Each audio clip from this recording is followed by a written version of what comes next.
So I am joined this evening by Yosef and Sherry. Yosef and I had been kind of talking back and forth a little bit about some of the parallels and connections we saw between Kabbalah and Sophiology, and we thought it would make an interesting conversation. So we are here to discuss that. And I just wanted to, Yosef, I was going to go ahead and open the floor to you if you wanted to make some like just some quick opening remarks, and then we can kind of see where the conversation goes from there. Um, okay, I can try. So I, I think it's there's a lot of connections obviously between Kabbalah and Sophiology. I do think it's interesting that what you end up happening is kind of each let's say call them the people within the whatever the line of Sophiologists, as it were, seem to have very different experiences with Kabbalah in some ways, and in part that probably is just historical reasons for access and kind of what their different levels of exposure were. But they also kind of have a fundamental there's a couple of fundamental problems that keep coming up, not just in Sophiology, but I mean, generally as Christians encounter Kabbalah. And these seem to be kind of perennial issues, right? So I guess just kind of open a couple of potential topics up. One is the transcendence of God, or like some aspect of God above and beyond creation, and what that then does to things like the emanations or energies or whatever you want to call them, and depending on the frame we have. Another is creatio ex nihilo, which also has some pretty deep impacts on kind of Western philosophy in general when they get exposed to Kabbalah. Another is how to understand or map persons into Kabbalistic ideas, because Judaism doesn't have the same concepts of persons or hypostasis theologically. Certainly not the Trinity. Even without a Trinity, even Unitarian, hypostasis doesn't really exist in the same sense, but certainly within the Trinity, and where that division happens. And then I guess the last one is kind of where to locate. So specifically for Sophiology, they have this problem of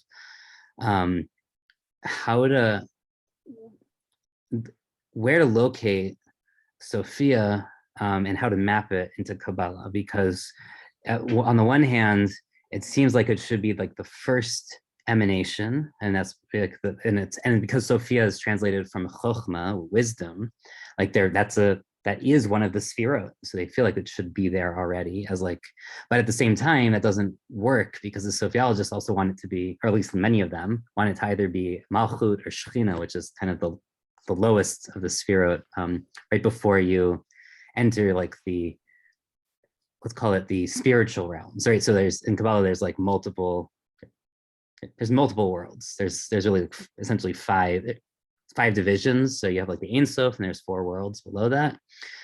So the first world is the emanations. The top of the emanations is Keter, the crown or whatever. But in Sophiology, at Adam HaKadmon, which comes up a lot. And then right under that would be Chokhmah, would be Sophia. But that's the top of the sefirot list. The bottom of the sefirot list, kind of right before it kind of enters the lower 3 worlds of thought, speech, and physicality, you have Shechina, or like the whatever. I mean, well, let's go with that term for now. I mean, it's so those are kind of the big questions where Sophiology has to figure out. One of the other ones, I guess, that maybe, and we're going to talk about, I think, so we should bring it up here, is how to understand gender in Kabbalah and how that maps to Christianity. And this is deeply tied to Gnostic ideas, or countering Gnostic ideas, not Gnosis, not gnosis, but Gnostic ideas within Christianity. Right. So yeah, so those are kind of the different areas I think we could tackle. Yeah, in a lot of ways, it's no, that's good. And on the Gnostic thing, to me, it's like Sophiology is almost like the precise opposite of Gnosticism, because one of the characteristics of Sophiology is that it elevates the immanent and the material to a much higher degree than Gnosticism does. So in some way, although you certainly have Sophia as a character in Gnosticism, the way Sophia appears in Gnosticism is very different from what you would have in the Sophiologists. And then the other immediate thing that occurs to me is a couple things. So in Boehme's Sophiology, you have this idea of the unground, which seems to be very much like the Ein Sof in Kabbalah. And what's interesting to me is that for Boehme, Sophia is like it is the mirror of that allows for the discovery of like God's discovery of God's self. That allows for a personal relational aspect to come out. Yeah, I think that's a good place to start, because I think so. One of the fundamental questions and differences that between Judaism and I guess Trinitarianism minimally is whether God's relationality is essential or not, right? And for Boehme, I think he's picking up on that a little bit, and that you need the creation, you need Sophia, or at least the prototype of whatever, even the pre-created Sophia, whatever he has there, to at least start that process. That God, in some ways, for him isn't as essentially relational as, let's say, more Orthodox theologians are going to make him later. Christian theologians are gonna need him to be, perhaps. Bulgakov goes back and forth on this for sure. Schelling kind of goes through a whole process on this. I don't know Sophiology the way you guys do, but like from my like brief exposure here. Yeah, well, Bulgakov's idea I see as being very similar to, I mean, Bulgakov is far more systematic in his thought than Boehme is, for sure.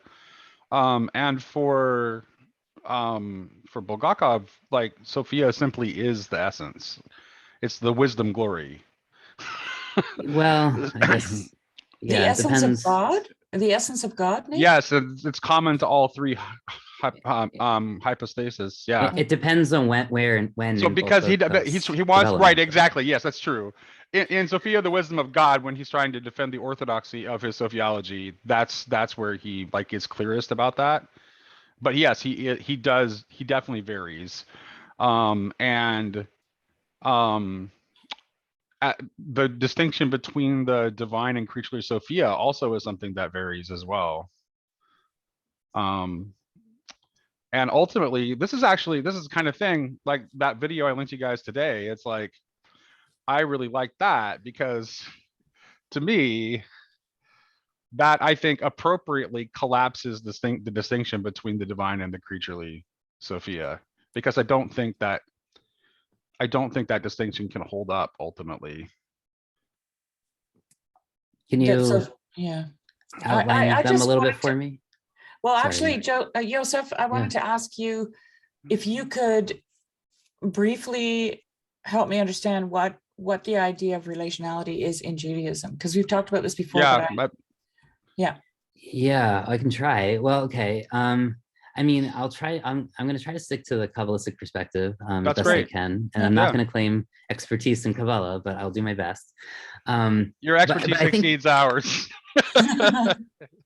So, right, God is not. God freely chooses to create, and in that choice, chooses relationality, and that's part of like the kind of radical free will or absolute free will of the divine. And that's the choice. I mean, so even in the kind of panentheistic Kabbalah, like God makes a choice to do tzimtzum, to contract himself, in for Lurianic Kabbalah, for instance, or even earlier in Zohar Kabbalah, like God is certainly actively making a choice to enter into a relationship that of emanation, basically. I mean, it's a relationship with himself, perhaps, and once it's panentheism, but it's a choice. It's not essentialist in that way. And that is like that's the act, right? The act of God contracting, right, is this ultimate act of like of kind of, right, like making space for another. I mean, and that is what relationship is. So God makes space. Now, what that means, what it seems to means, is this big debate in Kabbalah, whether it's God actually retracting himself or kind of ontologically, as like because everything otherwise would be filled, or more like making space for free will, so for other wills to exist, which is a very different type of read. And even then, like we don't mean like physically, because God fills the world and somehow we're still here, like whatever. That's not the problem here. The problem is how do we explain this?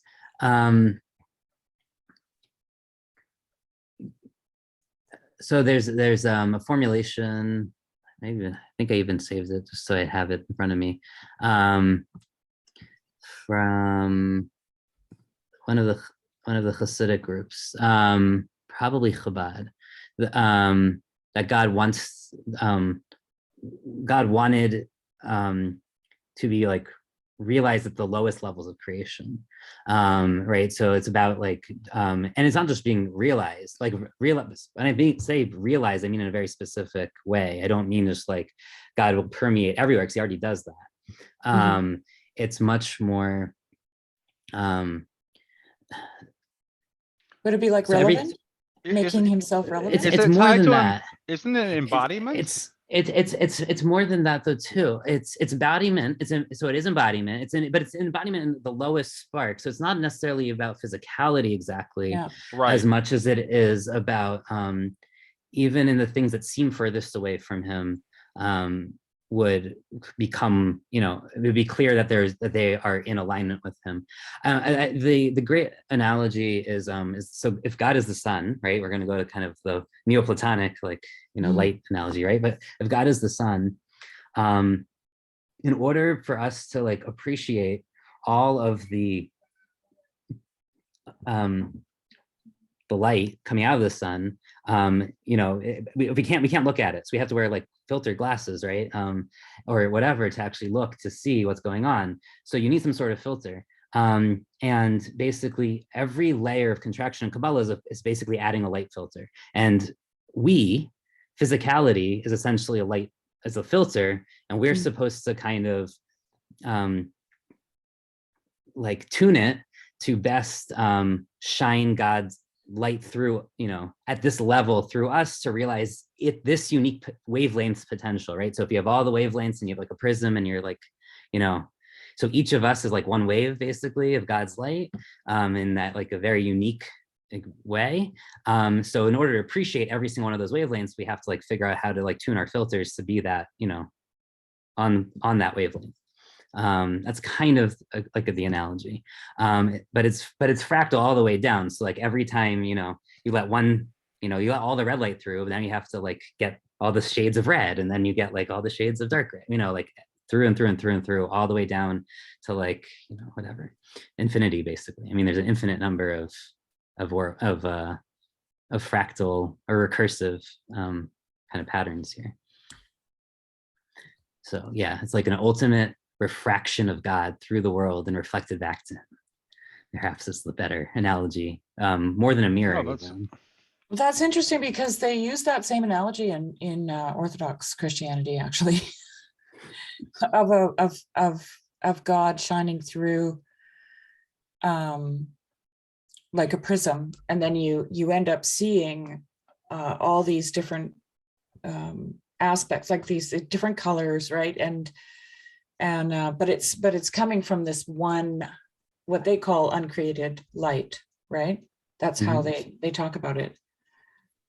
Yeah, I'm not, so here the difference is this is created light, because God lets from the Ein Sof through the contraction of Tzimtzum, he lets one like ray of light basically pierce through, and that's like, Yes, I mean, but it's created. It's not but the sun is created. Sorry to interrupt. No, so the Ein Sof is not created. So here, let's go to a different analogy.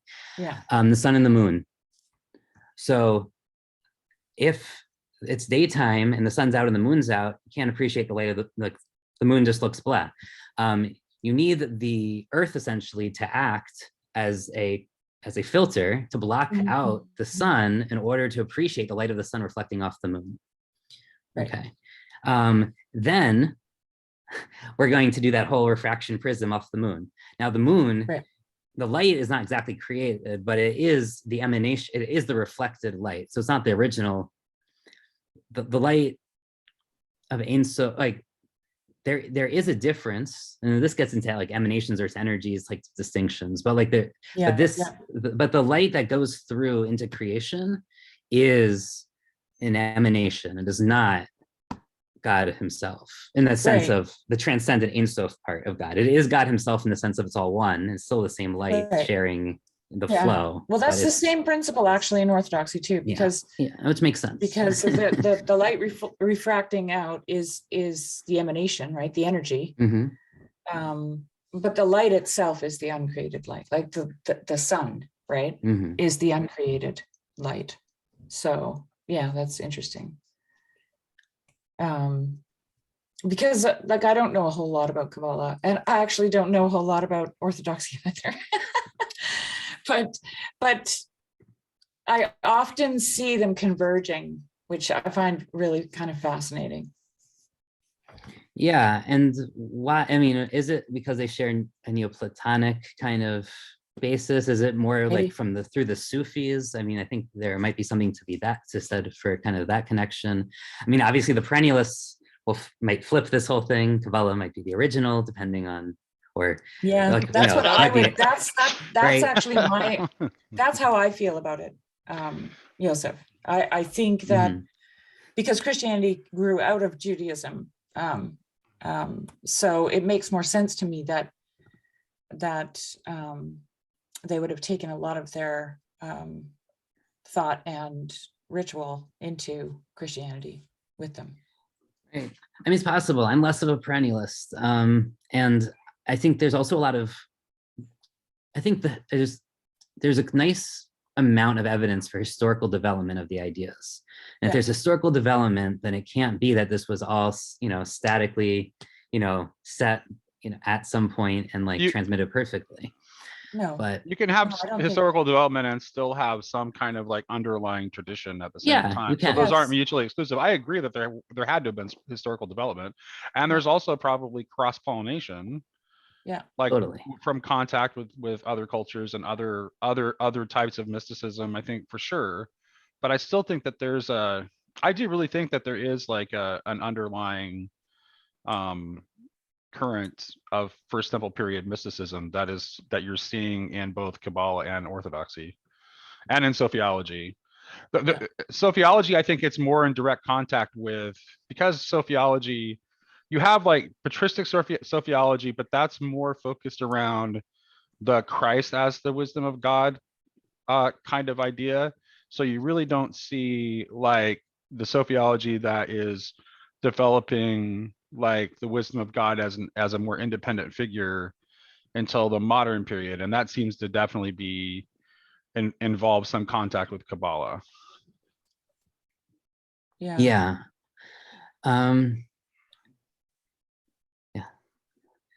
No one disagrees with that. Okay. I mean, yeah, sure. I mean, and the contact, yeah. I mean, there's essentially like there's, I consider it kind of like almost 3 contacts with Kabbalah that are kind of each different. And so you kind of have like, you kind of get quite a bit without like the ultimate transcendent part, but you get almost everything else with Spinoza. And in fact, I just read an interesting critique that perhaps what Hegel's problem with Spinoza was he wasn't Kabbalistic enough. But so, right, Spinoza is a pantheist, not a panentheist. And like the difference there is not necessarily so big, depending on how you understand like what the substance of the world is. If it's the substance of the world is God, then you haven't actually said anything that different, which he seems to indicate. But he makes it finite, right? He doesn't let it be unbounded, which seems to cause problems later. Then there's this book called the Kabbalah Nudata, which is the first major translation of Kabbalah into, I assume, Latin. And it's like selections from the Zohar, and then like a couple pieces from the like Tzfat Kabbalists. So it has like, it has a little bit from Rabbi Cordovero and Isaac Luria, Moses Cordovero and Isaac Luria. In fact, it gets published. It wasn't published in Hebrew yet. That's amazing. That's what's kind of amazing. That's interesting. It takes another 100 years because it was esoteric and you weren't supposed to publish it, and it was like supposed to be taught like Isaac Luria said to students, like don't publish this stuff. Can you give me a date so I can just put it like? The Kabbalah de Nudata would have been 1670s, okay. And it wasn't published in Hebrew till like the 1760s or something. That's around the same time as Jakob Böhme was, right? Böhme's a little earlier, but yeah. That's close. Yeah, he seems, Böhme is interesting because we can't, like, it's a big mystery. He seems to be very close to Kabbalah in many, many ways. And yet we don't seem to know what his source would have been exactly. Well, he was also into alchemy. And do you see any link between Kabbalah and alchemy? So maybe in particular, and that also might bring your Sufi link in that you were talking about too. There is some in 16th century Austria and Prague. There is a very active Jewish and Christian alchemical groups working. It happens to be like the Maharal, the guy who made the golem, is around the same time. In Prague. And he's actually interesting as far as like a lot of ideas from him are very clearly influenced later Kabbalah, certainly the Hasidic Kabbalahs later, and so he's a kind of a proto-Lurian, not fully. Lurianic Kabbalah is a huge thing, but like he definitely has some things in there already, and there's actively Jews doing alchemy like in Prague at the time. So it's quite possible. I mean, I don't know how Böhme would have come in contact with that necessarily. I don't think he wasn't in Austria, right? He was somewhere else in Germany. He was in Germany. But one of the other principalities of the Holy Roman Empire, I guess. So I don't know how he wasn't, like, he wouldn't have been part of this like elite, I thought he was Cilician, which would put hold on a second. I'm actually going to look this up. I know he was a German language speaker, but I think he was actually Cilician. Cilician, where's that? That's in the modern Czech Republic. That's not too far then. Right, exactly. So, okay, he was actually born in Poland, what would now be Poland. Okay. And he was, and it was a territory of the Kingdom of Bohemia. So he's Czech. So so now all of a sudden, which is Prague. Everything is Prague. Right, exactly. So he's geographically in. I mean, he wasn't in Prague proper, but he's still like geographically really close to where what you're talking about is going on. Yeah. So maybe there might have been some cross pollination. Now, yeah, but you end up kind of getting Well,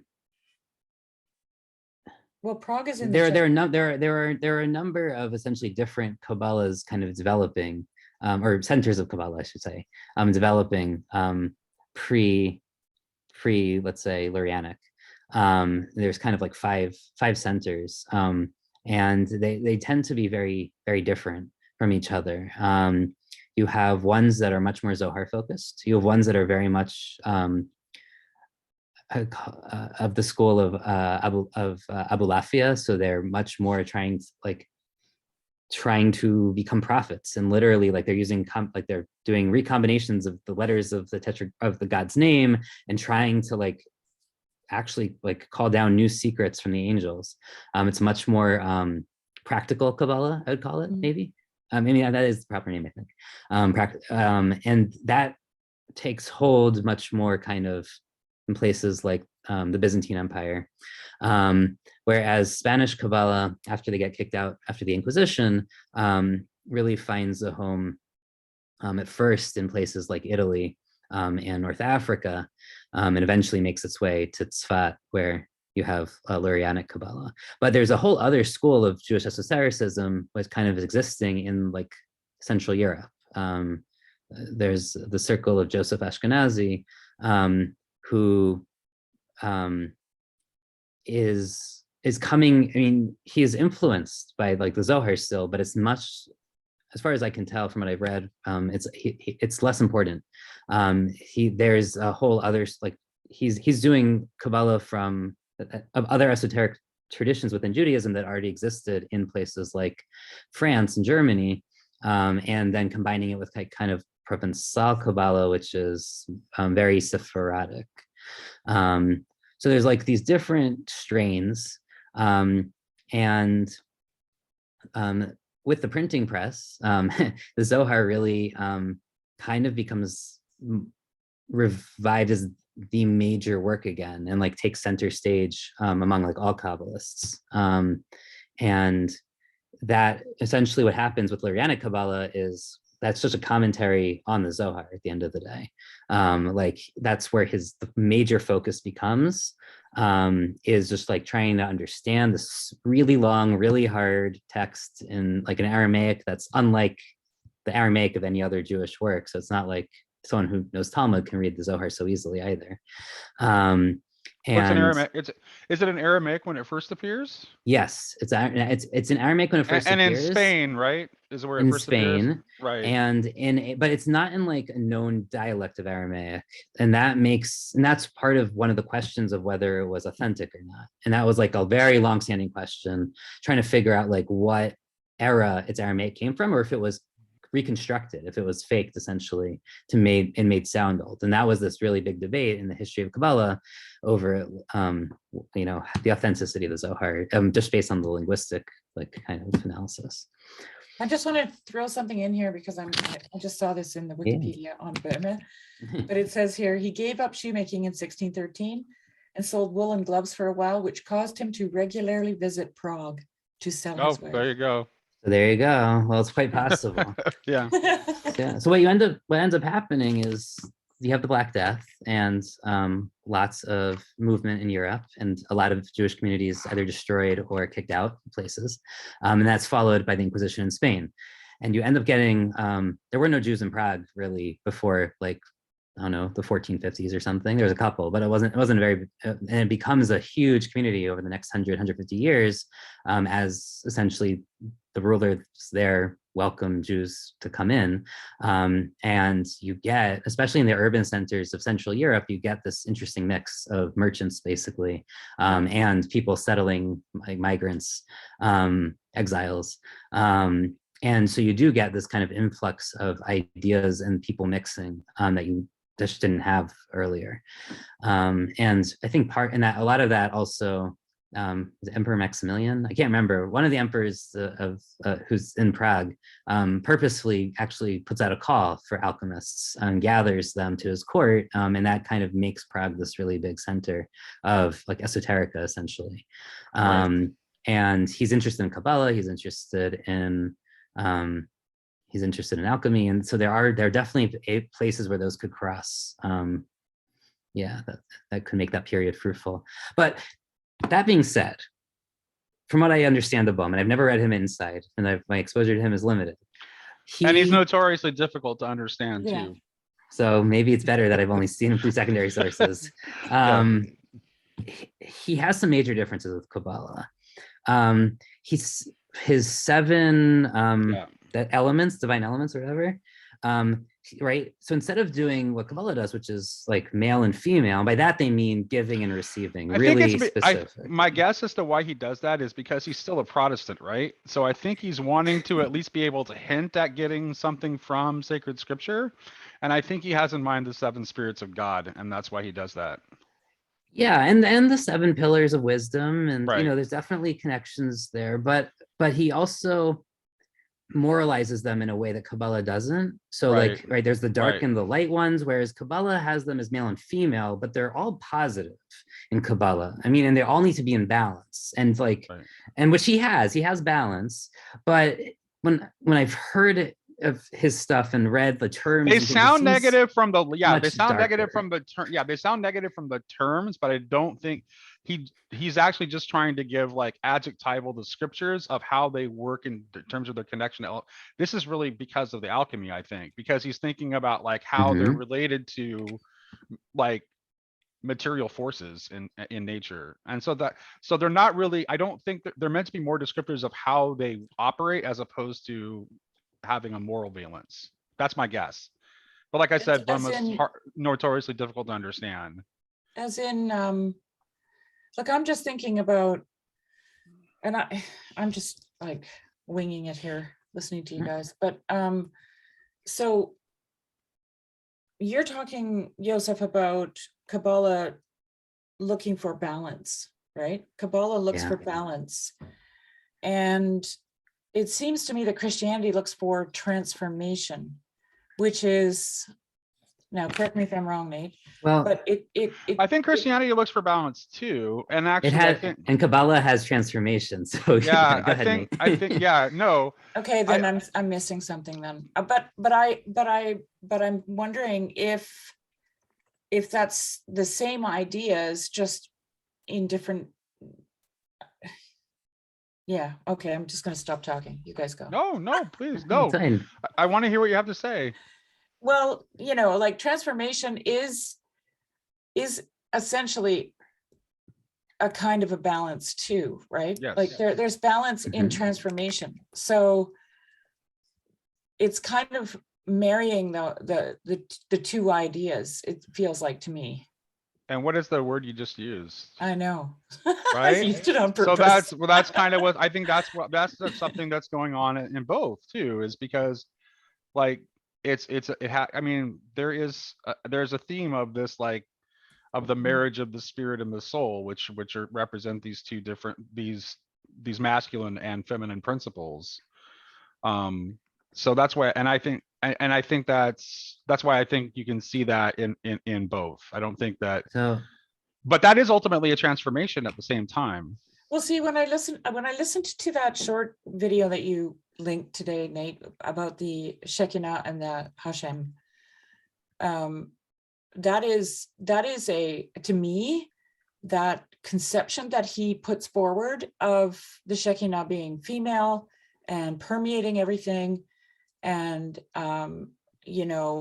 this desiring, right? This kind of, the Greeks would have called it an eros, right? That's exactly right. Between the Shekinah and the Hashem.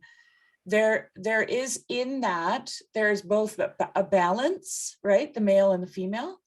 And then there is also a transformation, right? When they come together, because that is not like you no longer have these distinctions, but you have this thing that emerges as a result. And for Burma, even though that principle exists in the divine through Sophia for Burma, his unground actually is like it's more of a stillness, right?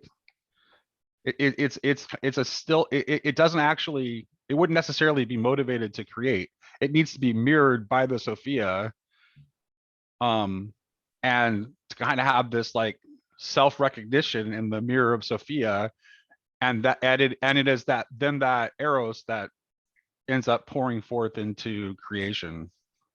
So there's one thing that I wanted to point out that's I think's different, and it's maybe a curious difference, is in Kabbalah, essentially everything can be male and female.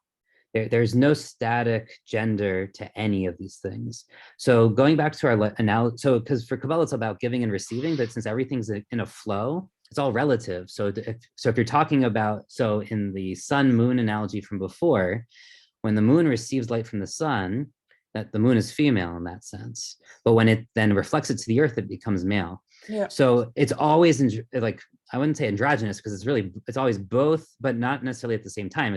But it always has these two sides. So gender is more of a sign than a symbol in a lot of the Kabbalah, even though it's used in narrative kind of poetic language, whatever, like as feminine symbolism. It's often very specifically relative in this giving receiving sense, and then can flip like on a dime. So in fact, when we discuss, for instance, the last sphera, right? So we called it Shechina. Now that is one of the female names for it, but it also is called, and it has many names, but it also is called Malchut, and it's called, which is kind of, I guess, maybe the more masculine. Well, no, it's still receiving a Malchut. I have to look up what its more masculine names are, but it's, which is kingship. Malchut is like it's a king. It is interesting. Kingship is receiving, which is Shechina, which is also called Nukva, which just means like feminine, essentially, or empty, or like ready to receive. Yeah. That's You can see this in the Jewish monarchical structure too, with the role of the mother of the king. Maybe.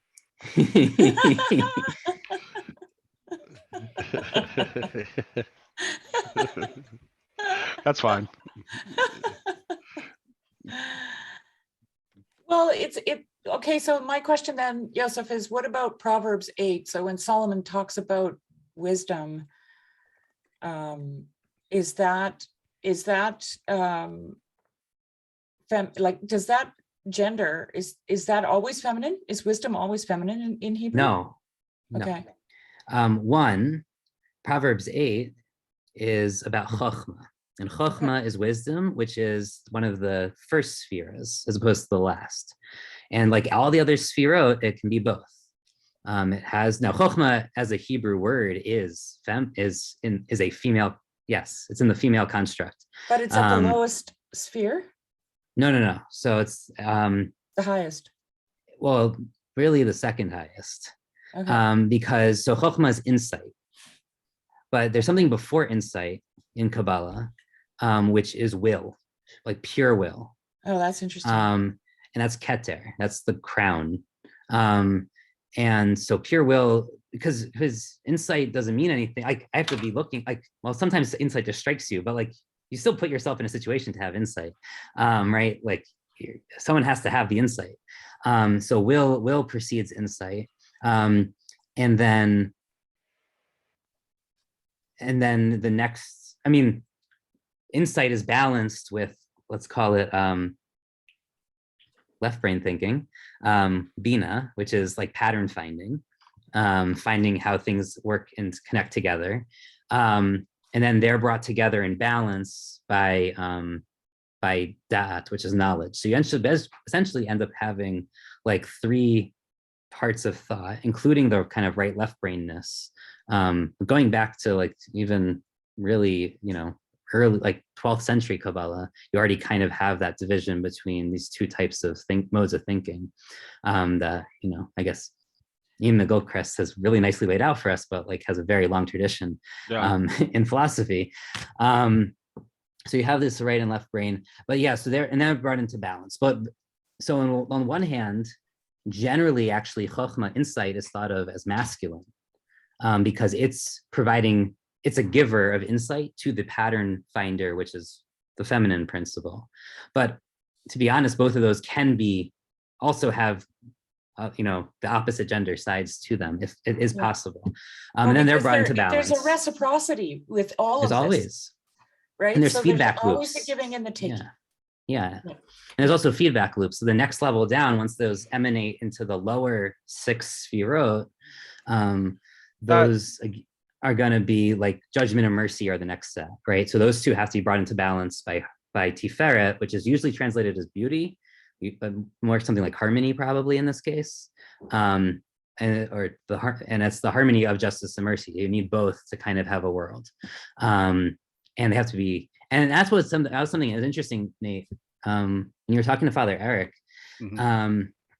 that in Aquinas it sounded like, so you need, or maybe it wasn't specific to Aquinas, but like that you needed the material world to have beauty. But Kabbalah, for instance, well, one, Judaism doesn't have the same like concept of beauty because it didn't adopt the Greek concept of beauty in the same way anyway. But where beauty comes in beyond just like, it's never a transcendental one in Judaism, but the closest it comes is what's beautiful. What's beautiful is the balance of kind of actions of like these divine traits and actions. So you don't need physicality for beauty at all. No, it's all spiritual. I agree with that. Like, to me, beauty is, and I've said this before, and I don't know why I say it, it's just a hunch, okay? It's my intuition. Beauty is about symmetry, which is balance. That's what it is. And that's why you take these seemingly opposite things, right? Like judgment and mercy. And God bridges them with beauty because he balances them, right? That act of balancing them is beautiful, like it in and of itself. Like it doesn't have to be a physical beauty. It's the beauty of the act of balancing something, of bringing it into this. Well, all these words just go through my mind, but Ian McGilchrist also talks about asymmetry as being beautiful. So I haven't figured that out yet. Yeah.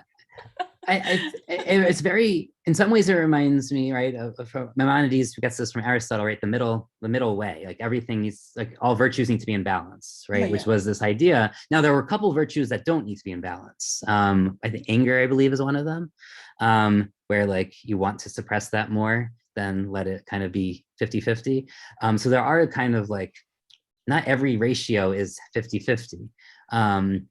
It's also interesting because a lot, Shari, going back to your thing about whether chokhmah, wisdom, Sophia in Kabbalah was masculine or feminine, a lot of what we would assume to be masculine or feminine don't match in Kabbalah, like to modern sensibilities. So for instance, judgment, which is technically gevurot, so like strength, is feminine. Mercy is masculine. Mercy is masculine.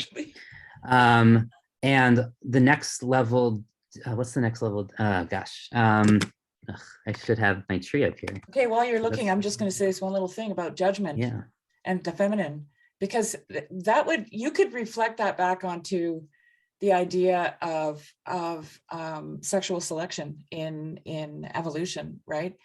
That the woman she creates the hierarchy through sexual selection. She judges what is appropriate, right? Mm-hmm. And the man, or like, you know, when Peterson talks about this, he says that she creates the hierarchy because she chooses from the top, right? This is what's interesting about sexual selection, actually. She judges what is the ideal man, right? And then the men climb to the top of that hierarchy. She chooses from the top. What was I going to say about that now? Just lost my train of thought. So she's judging. She's selecting. Well, she's definitely judging. I mean, like, just look at birds. Okay, the male's out there strutting around, you know, doing his dance and everything, showing his feathers, and she's just sitting on a branch. Totally judging, right? Like just totally judging. So I mean, I can see that actually. And I was going to say that. So the next level down is Netzach and Hod. So Netzach, victory and dominance, is female. Hod, which is acceptance and submission, is male. Again, flips and that's what's interesting. So this is submission, but it's the giver, right? That's right. Because if men are the giver, if in Kabbalah male is the giver and female is the receiver, submission is being given, which is kind of flips things a little bit from kind of how we normally understand it. Well, that is actually, we talked about this on the Boxer today because I watched the Esther Meek Verbeke thing, and she talked about consent, right, being important, and consent important for what, Sherry? For knowledge. For knowledge. Yeah. Knowing, not knowledge, but knowing, right? Like in a deep sense. And to me, consent is submission. Mm-hmm. Right? And the way this works, and this connects nicely. So Hod, so it's the submission, acts in feedback to the level above. So if there's too much mercy and it needs more judgment, then submission then says too much mercy from the male side, we need more judgment from the female side. So it works exactly in that kind of, time to consult the other side, basically, and get more judgment here. Now, judgment, I mean, it's discerning.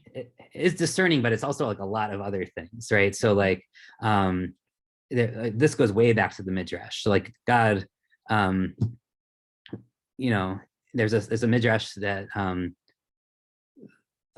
I guess it goes to one of the Psalms, right? So the world is going to flood, and God basically holds it back from flooding. And like that is God basically, right? Like if God ruled the world in judgment, it wouldn't exist because it would be destroyed like immediately. So that Midrash, because like it would be too hard for us to like bear God's judgment. And God, you need mercy. But if God was merciful all the time, then like bad things would happen, like, whatever, in the sense of like, we can think about this, but this doesn't really make sense, I guess, because like we don't have the full view. But in the sense of like, if we didn't have a justice system and we let everyone go, and like, murderers didn't have, let's have mercy on everybody, then the world would also kind of fall apart. And this kind of need for balance and like order and to kind of resist chaos, really, right, is the balance that Kabbalah is trying to seek. Now, to your point about transformation. Mm-hmm. So the big difference with Lurianic Kabbalah as opposed to earlier Kabbalah is its focus on this concept of Tikkun, of fixing the world. And what they mean by that, though, is not fixing the world. It's really a restructuring of the parts of the sphirot that we can realize, like into, and putting them into balance with each other, and kind of letting that emerge, kind of this an emergence concept that kind of restructures the sphirot to make them in balance, and then that kind of like goes up and up and up the fractal scale back to God, essentially, and like reuniting God's name, glory, recognition in the world, in balance, essentially. Because what our existence is kind of out of balance, is what the recognition is. So if pre-Lurianic Kabbalah, it's all kind of about the emanation side and how, and like just the theology of needing balance. You then have this whole other, the past 500 years of Kabbalah, basically 400, whatever, almost, that is about how you do the transformations to cause the proper emergence of the reflection, or either the restructuring of the divine or the reflection of the divine back onto itself, to fix it, to put the world back in order. And humans are God's partner in that. Very, very, that's the role of humanity in all of creation. But the role of humans and free will is to then restructure all this, and cause, the prism to shine, to shine all the way through and all. So is that close to the idea of theosis? I think so. Maybe I don't. Well, certainly the rabbi in the video that we had, that I shared today, like, was definitely like all the way there. Yeah. Yeah, I wish I could find, I thought I had saved a couple of pages open for you guys. Here. Yeah. So it's related to theosis, but it's a very much a like when the like everything becomes theosized, right? It's not individual theosis. No, but that is the case, actually. I mean, Well, you could for those of say- us who believe in apocatastasis, yeah, that's exactly right. And well, I mean, but not all at once though. I think it's like, but because, yeah, but I mean, let Yosef continue. But yeah, Mhm. definitely, Right. there's. So I can read this like I mean, I'm just going to read this. This is literally from Chabad's website, but I don't, it's just random. I don't know who wrote it, or I probably can tell you in a second. Tzvi Friedman. Okay, so, but you guys, as soon as I read this, you'll understand it immediately. So when the Sphero basically, when the vessel shattered that initially contained the divine light, this is like this deep concept in Kabbalah that the vessel shattered. And what that does is it essentially is like a bomb, right? And like it spread divinity to like to every corner of creation, into the deepest, crustiest, places, physicality everywhere. This is the profit gained through the deficit of Tohu's catastrophic fall. So the explosion of the breaking of the vessels. That's Not super only interesting.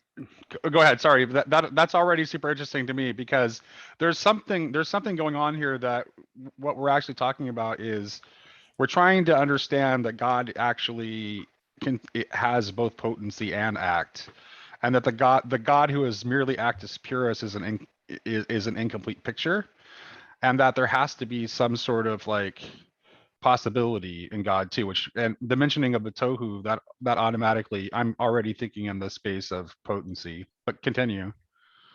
Yeah, and we can get, we should talk about that. Yeah. Wait, Hold on. what's the tohu? What's the tohu? The tohu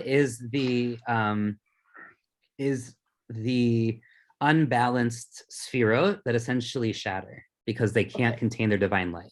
Okay. So our job is to restructure them in tikkun and fixing it. Okay. So not only are the sparks returned to their place, but the artifacts in which they entrap themselves now too become divine. Wherever your feet lead you, they are directed from above to bring you into proximity to those divine sparks that belong to your soul alone. It may be a herb waiting to provide its healing power, a stroke of wisdom that is yet to find an understanding heart, a human relationship that must be healed, a grand landscape that has been waiting to grant inspiration. If you learn to say a blessing over your food before eating, then a fruit somewhere in the world may await that blessing of yours. If you have learned to study Torah, there may be a place in the world sustained by divine sparks that have been waiting since the beginning of creation to provide you an inspiring place to study, so that your words of Torah will redeem them. Whenever some new harmony is made in God's world, whenever it is endowed in new divine meaning, another redemption has been made. The completion is yet near. With you as her agent, uncovering and redeeming those sparks, the Shekhinah digs herself yet deeper, lower, into yet greater darkness to find sparks still unknown, not without compensation. As with the sparks themselves, the greater her descent, the higher she will later ascend. The same is true with this soul of yours, which has had to return many times to this world until her job would be complete. On the path of her mission, almost inevitably, she will fall at times into the mire. She falls when she is blinded by the deception of darkness, tricked by the passions of the beast into which she has been infused, and bribed by the ego which she has been encased. She now must redeem herself as well. In doing so, she not only redeems the most hidden sparks, she transforms the most intransient darkness to which those sparks have given life. So it's this one, so we touched on reincarnation there a little bit, which is something that Kabbalah has that kind of non-Kabbalistic Judaism doesn't have. It's one of these big major kind of debates and differences. But beyond that, because I don't think we have to get into that discussion right now.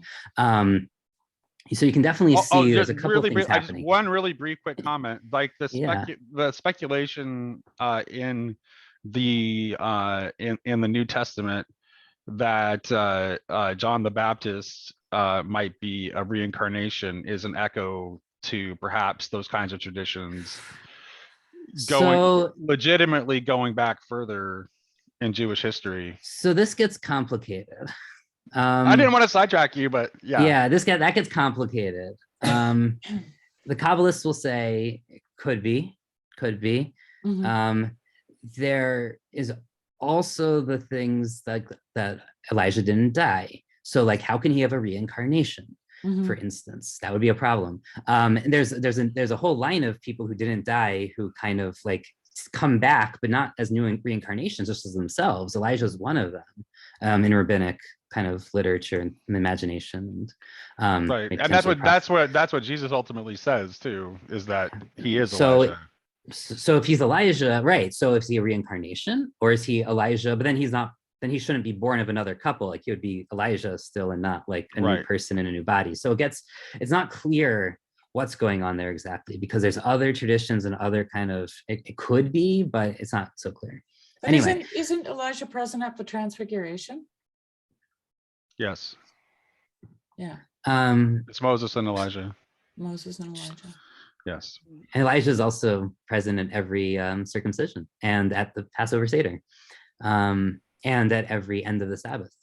And some of those traditions go back to the Second Temple period, or not that far after. So Elijah's by far, probably even more than like hearing a divine voice, by far the most kind of experienced like prophecy that rabbis have, like reported in the Midrashim and stuff, is speaking to Elijah.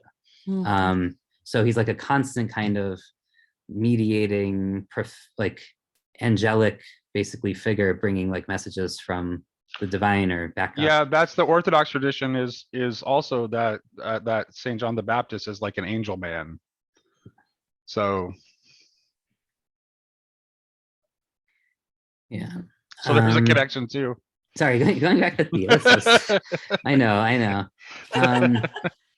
Going back to theosis, yeah. So there's definitely something there. Keep making the connections over there. Yeah, I know. We're gonna keep.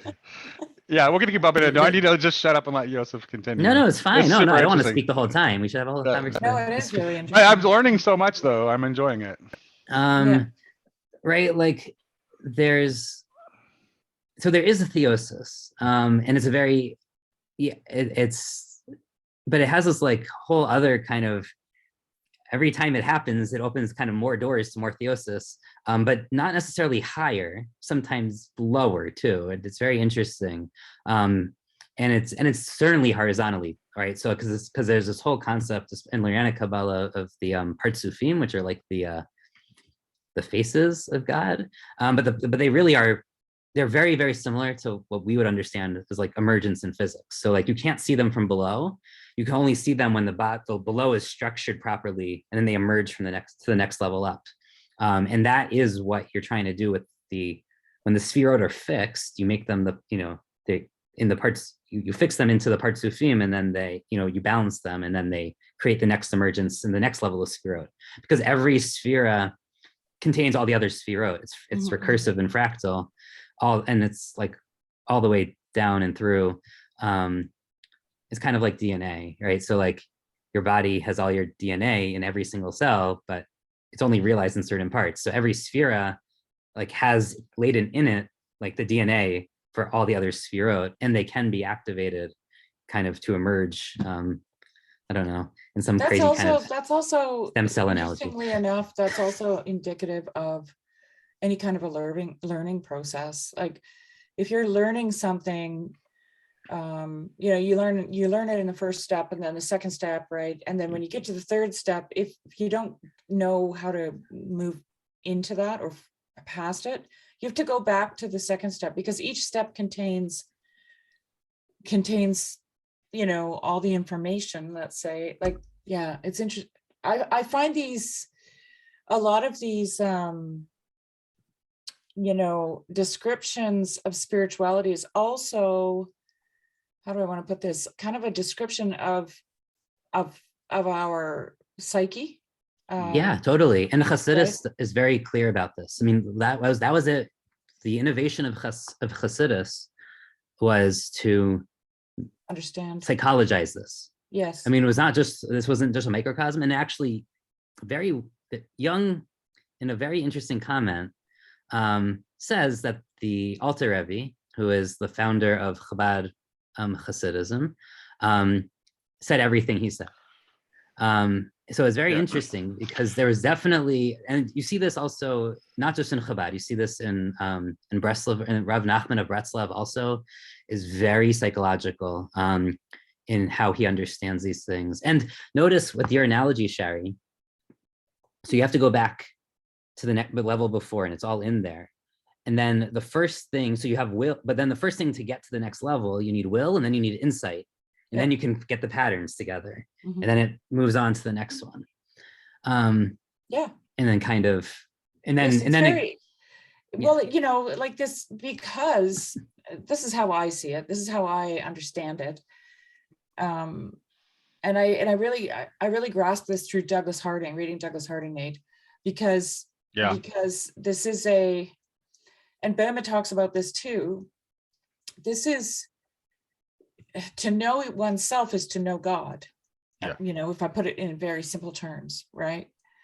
And this ascent and descent, right, into the ascent to God and the descent into yourself, it's kind of like the journey, in a sense, of this simultaneous reciprocity that you have in relationship, right? And it's fractal. So, you know, you experience it on a, you know, the horizontal level, but you also experience it in a vertical way, right, with God. And it works on all the levels. Like it works everywhere, right? It has to be, in other words, to me, it has to be psychologized in order for it to be real. Because it is the descent. So I just Or want to the play. ascent. I just want to play. I don't. Did you? You said you didn't get to finish that video. I just a little short clip from the end of that video. I Sure, want to yeah, do play it. really quick. No, I didn't watch the last link, the Harvard one. I didn't watch it at all. Okay. Okay. Can you guys see that? Yep. Okay, good. All right. Pick two here and maybe address them briefly. If you could say something about the resonance between Sophiology and Mariology and the focus on potentiality or virginity. Is there any explicit connection between Sophia and Mary in this thought world, or specifically? I'm not the right Of course, spot. we all know that explicit connection. It's almost as the incarnation, but there's a kind of is playing on Mary, including of Ecological. There we go. Or, almost. Question, and I did promise to say something about relevance in the title, and haven't said much, have I? Right. So now's my chance to make good in like 2 minutes. For me, it's deeply relevant, and yes, as Hadi says, I'm as preoccupied with contemporary things as I am with old things. So I would point to 3 areas of relevance, 3 places where we need a sophiological or Sophianic, I like that word better, a Sophianic intervention. One would be ecology, a second would be psychoanalysis, and a third would be contemplative Christianity, or it's the dire need we have of resuscitating it. So with ecology, I think the point is pretty clear. When ecologists get metaphysical like Arne Ness, they tend to go east or pantheist in some respects. And we also know that doesn't really work very well, because we end up saying things that the world would be better if there was 1/10 of the humans on it. And therefore we get this anti-humanist ecology. And I think that the sophiological tradition, not just Boma, but others, is offering a way of thinking a naturalism which is not at the expense of humanism, and a humanism which is not at the expense of naturalism. Yeah. And I don't have much time to say more about that, but I did write a book on it. So, that the human being as microcosm and as mediator of these spiritual dynamics is precisely the one who not only needs to shepherd God's creation, but gather it all up within himself, within his or herself, and make it lively again. I think from a sociological perspective, ecological devastation is indeed sinful. With regard to psychoanalysis, this is clearly some kind of doctrine of the unconscious. And I think that there is obvious resonance here with certain schools. There is, first of all, something of the divine unconscious at work in this theogony. God, whatever else God might be, has something unconscious about himself, herself, God's self, which is why God can develop. How are we to think of this unconscious? Well, certainly not in a repressive and reactive way, as Freud and Lacan would have it, but as prospective and archetypal. And so, yes, it's time to say that terrible name, C.G. Jung, who seems to be making a comeback. Now, Jung was deeply interested in all this stuff, and the Jungians are deeply interested in all this stuff. And frankly, they're not making good work of it. For whatever reason, because of certain prejudices that they have against Christianity, because of certain things Jung said that were not particularly intelligent or well or learned about Christianity, there's a kind of haphazard appropriation. And Sophiology gets kind of tossed together with Gnosticism and a whole pile of other things. And you end up with this jumbled mess. I think that Sophiology is an ideal way for a Christian theologian to recover what's best about the notion of the archetypal unconscious. And then thirdly, Yeah. So yeah. So I couldn't help but think about that because when you guys started talking about psychology, so I just wanted to share that in case you guys hadn't got to the video. I had watched everything but the Q&A.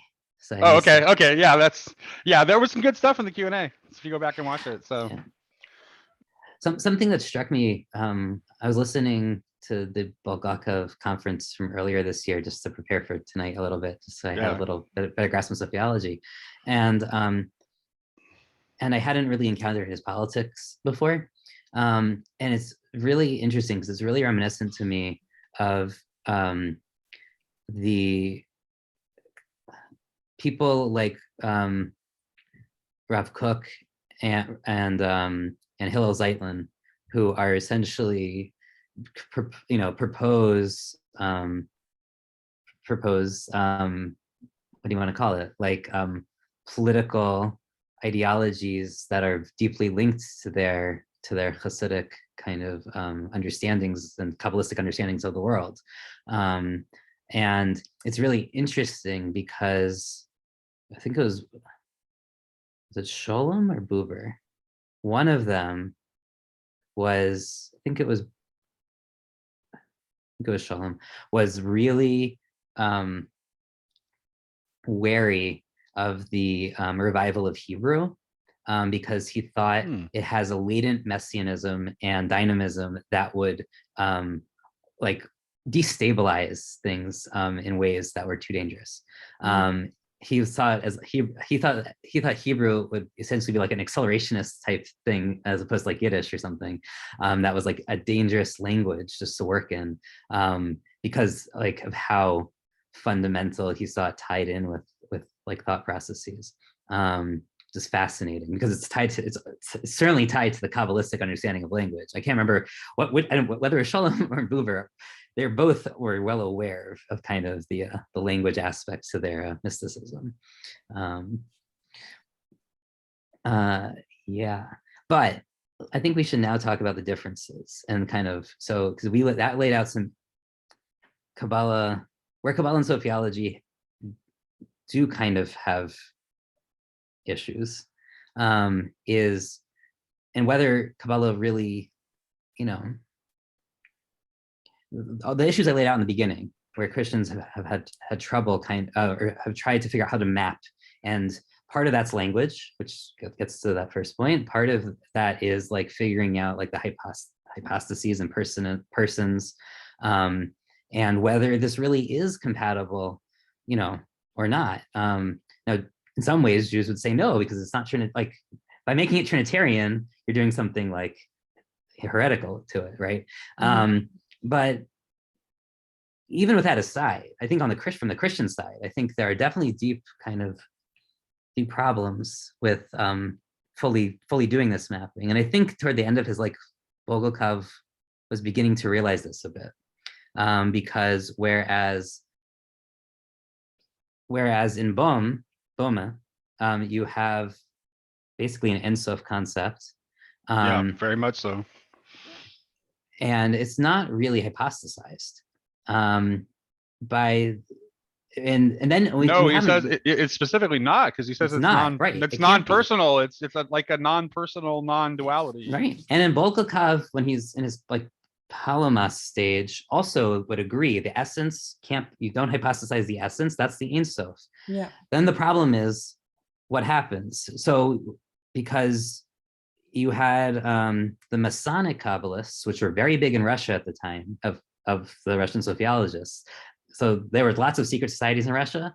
There was a lot of Russian Christian Kabbalists, and they were doing things mostly in Masonic circles. And they would say the Trinity were the three top sphirot. So you leave the Ein Sof alone, you even maybe leave Keter alone, depending. So they would either say the Trinity is Keter, like the will, Chochma, the insight, and Bina, the pattern finding, or they would say it's one level down, it's Chochma, Bina, and then Da'at, which is like the integration of the insight and the pattern.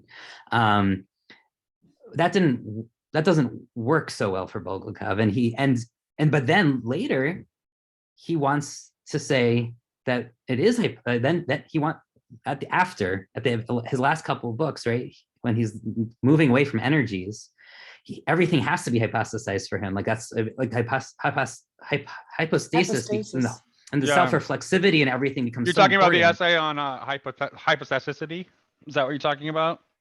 So I think Which it's I've only heard about. I haven't read because I don't think it's in English. I think it's only in Russian. So I think this also already starts on Trinity, or on the Trinity, whatever his work is, which is in between between his two phases there, from what I can tell from what I heard in those conference lectures, that he moves away from this because and that's interesting, because as I call this, right, I've called this in the past kind of the flattening, where Christianity kind of flattens the will and the essence. So here it's, instead of doing that, he's flattening like hypostasis into like something that we would normally consider not being hypostasizable. Yeah, no, Bulgakov does seem to like move toward very potentially like collapsing the distinction between essence or ousia and hypostasis.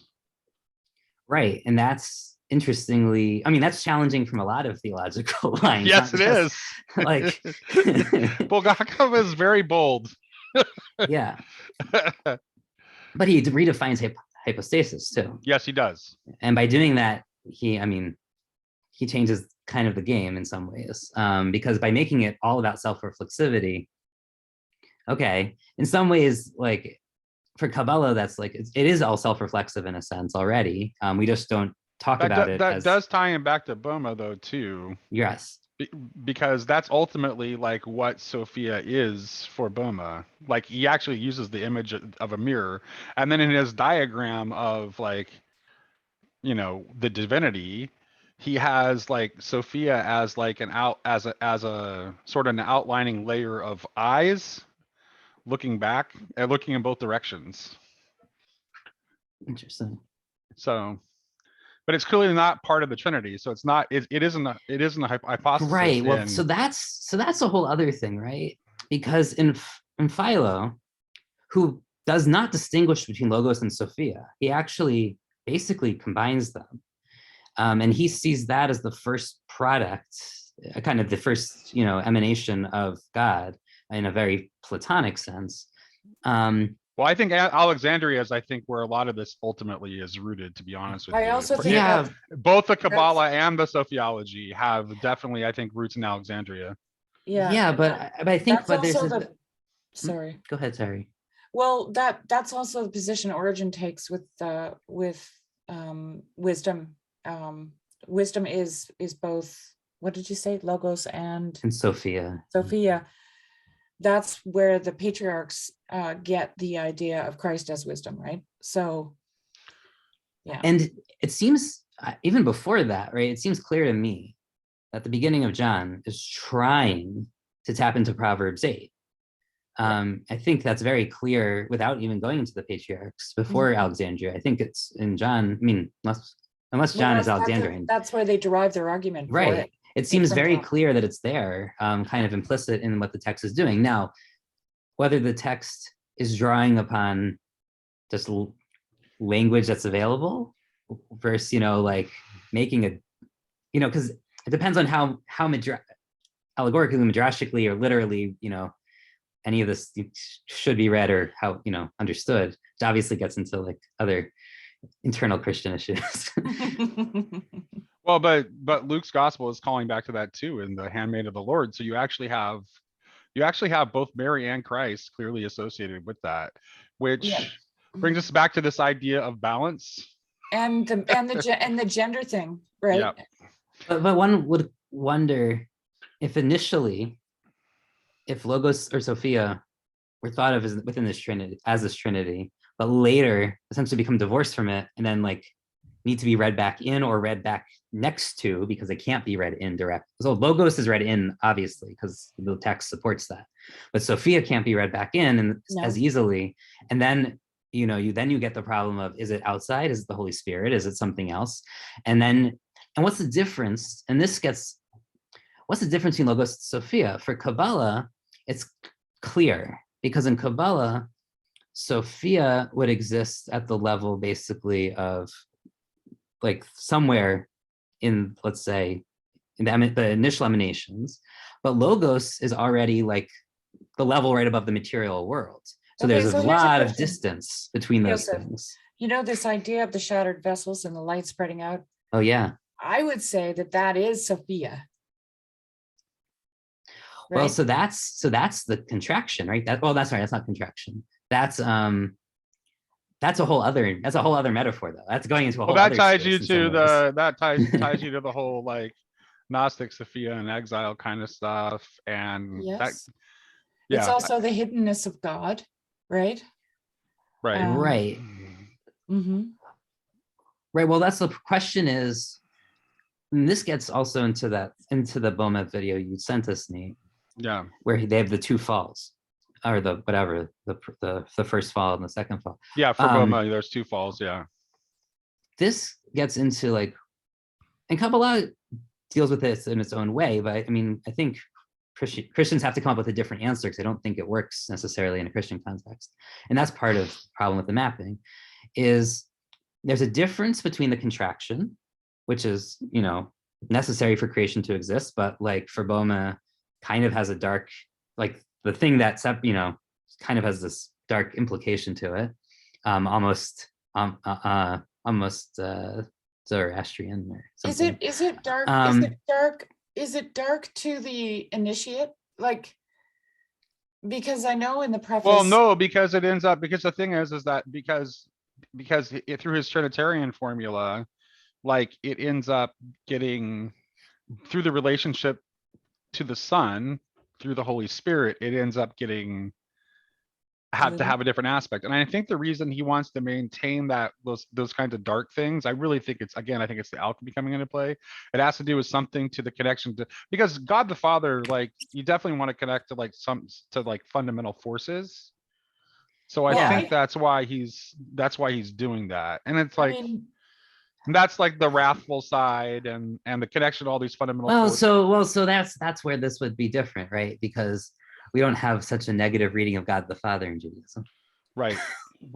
See, to me, it's such a Gnostic reading, right? That there's like this demiurge thing going on here, almost, that's kind of been taken out. That actually is, so,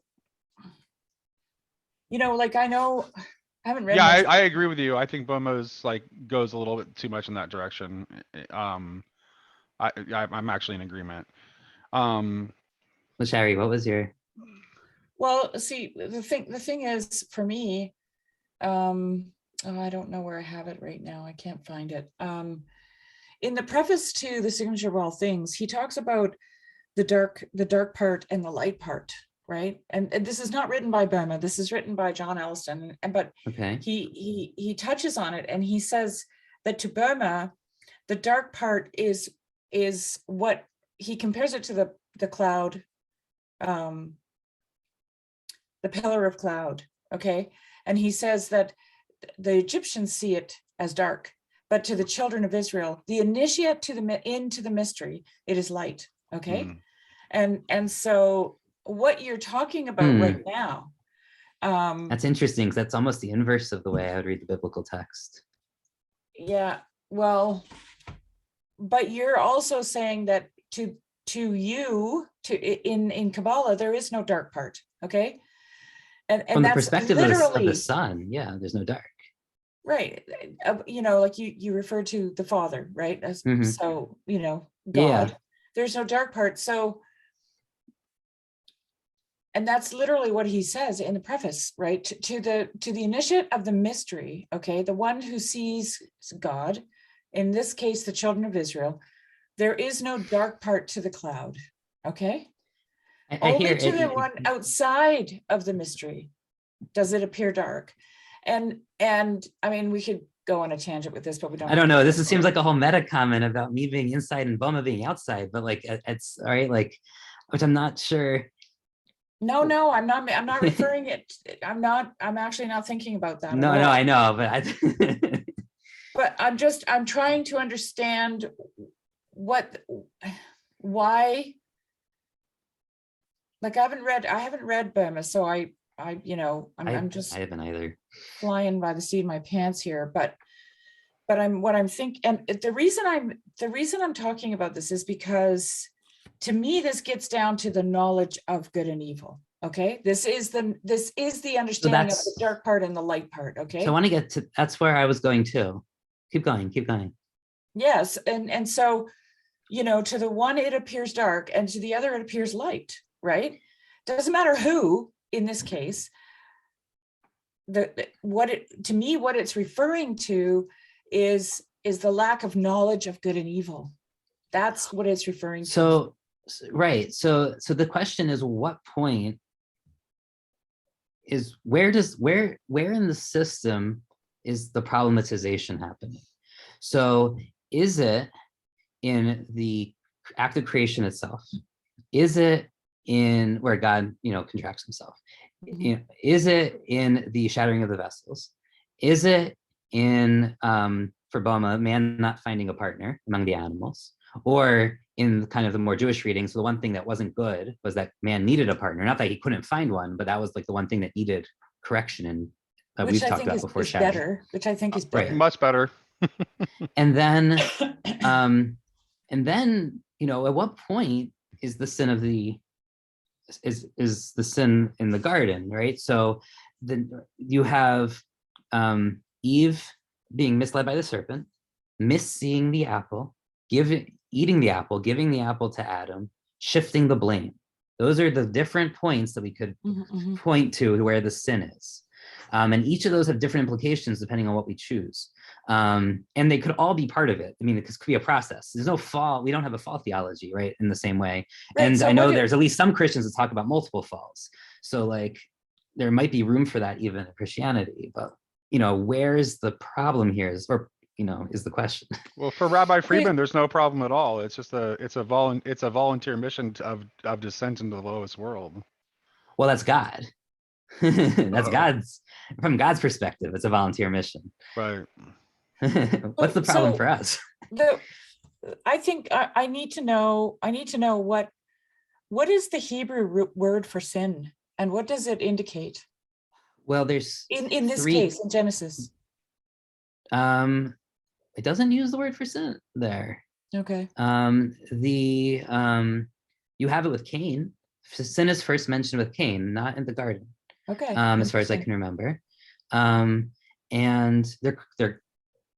there's a couple things that are in. There's tons of interesting things, obviously, about the garden.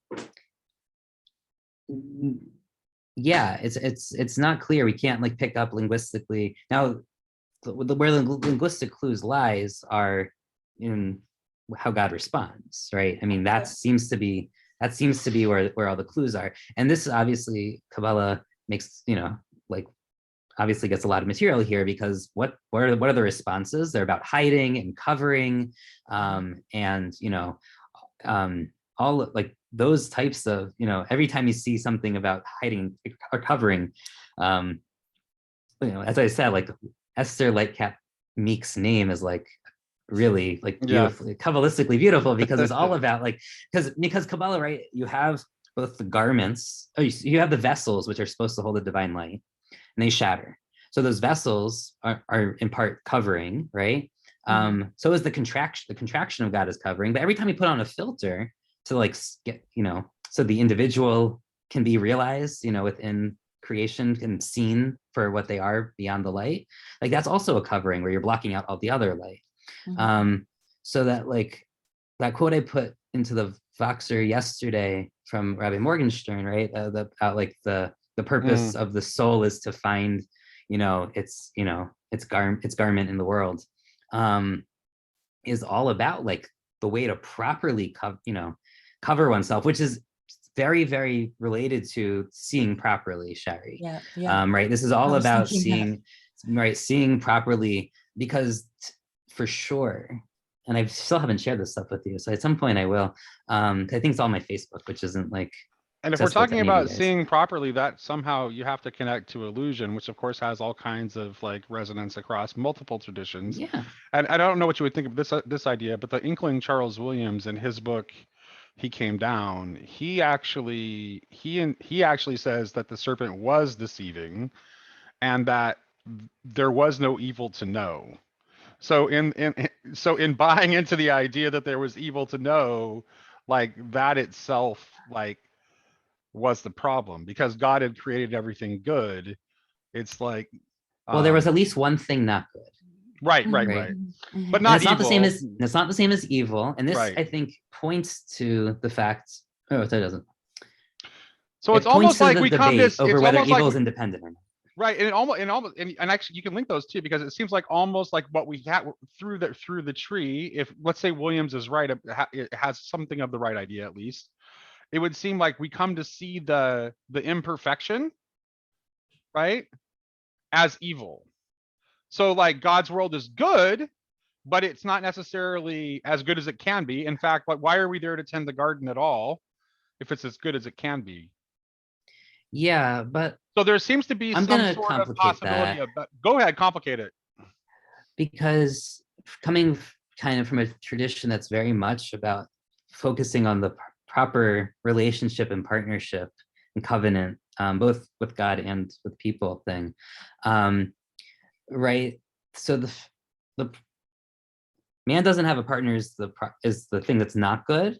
Yeah. Right. And the thing, part of what seems that the focus of it, on in the curse is is blaming the other person, is not knowing how to be a partner. And that seems to add this whole other dimension of like that there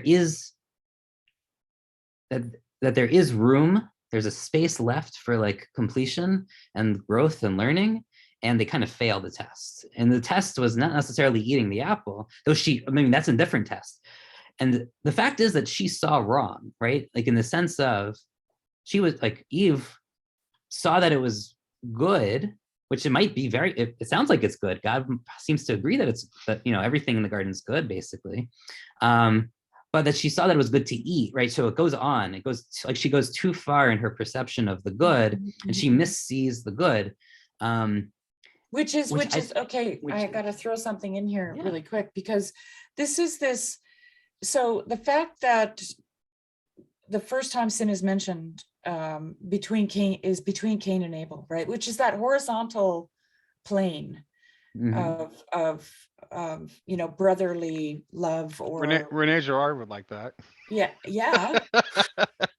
Yes. And then your description of what Eve's doing is her perception is taking it too far, which is this leaning towards the good, okay, idea in Orthodox theology, right? That Maximus makes that point, right? That you're leaning towards the good.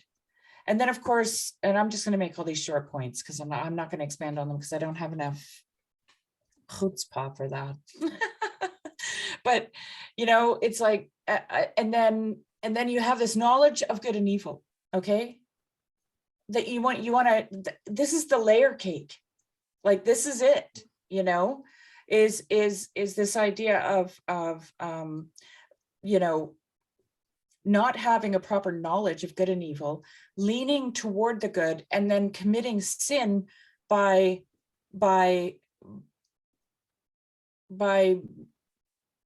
missing the point. Ignorance. Okay. Not always ignorance though, Nate, but yeah, missing the point. It's missing the point. Like it's So actually missing the point. So the rabbis actually blame a little bit Adam for the sin, before, like, pre-sin, because he evidently told Eve not that touching the fruit would result in death when it doesn't, and he adds something to God's word, which is an interesting thing for the rabbis to bring up, because it's a bit of a Yeah. well, no, it's a self-awareness kind of what they're Yes, doing, what they're doing. but because there's a place, and I mean, there's a place for fences for rules, and there's a place where fences go too far and cause more problems than, and right, like, right, this is, Well, that's the spirit. we in had a this way, right? conversation a long time ago in BOM. I don't remember who was there for me. I don't know if either of you were, but like we were talking about like, you know,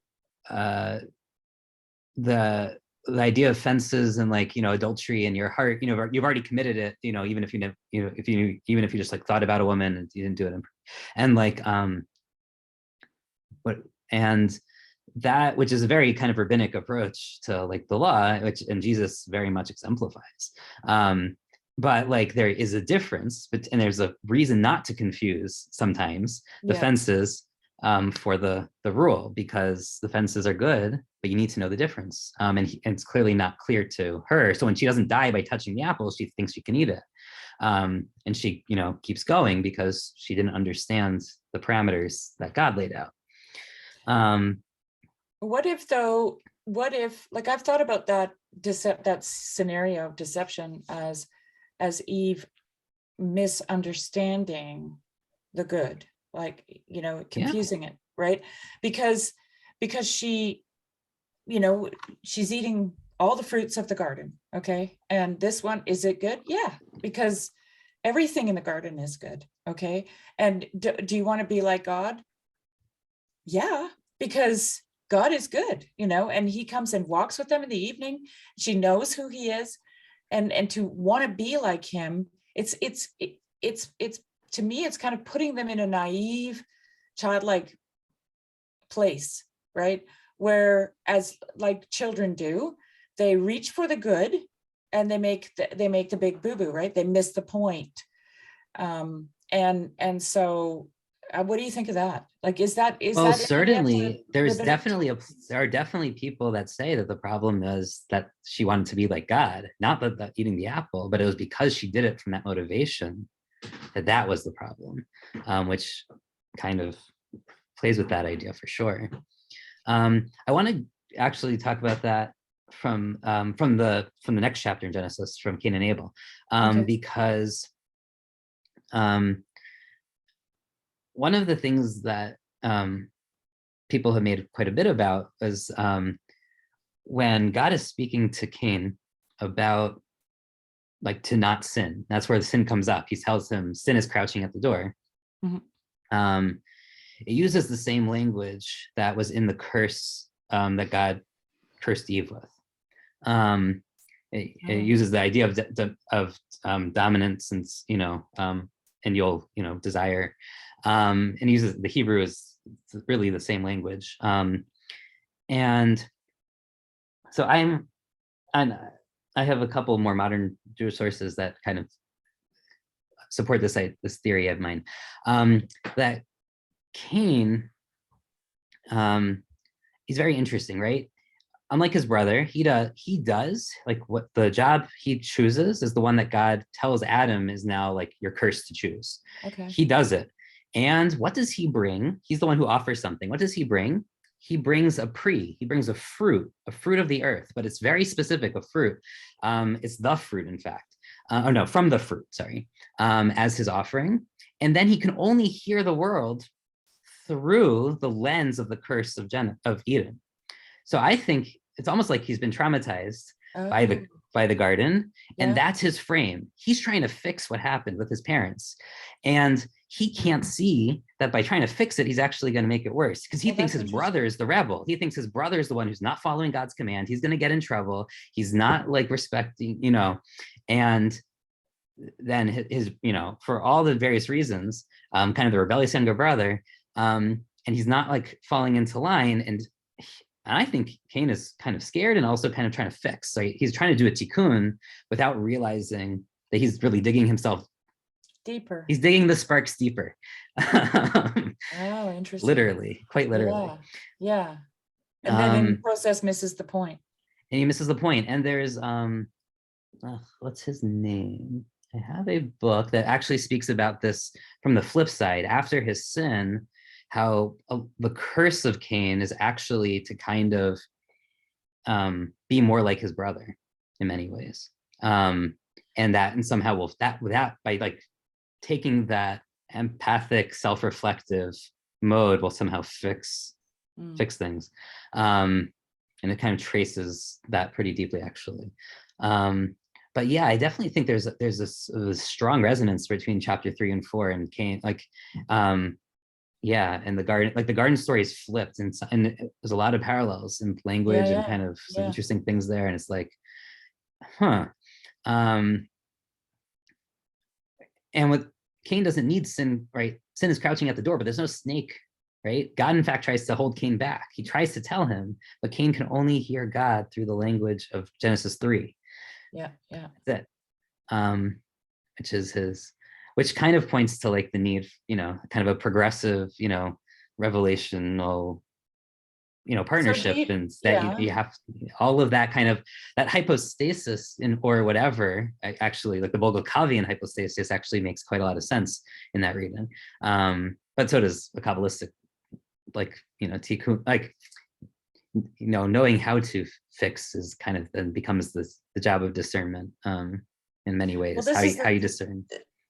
I've always thought about Cain and Abel too. I mean, this is not the only aspect to the story, but one of the things that I've thought about is that Abel is basically just participating, right?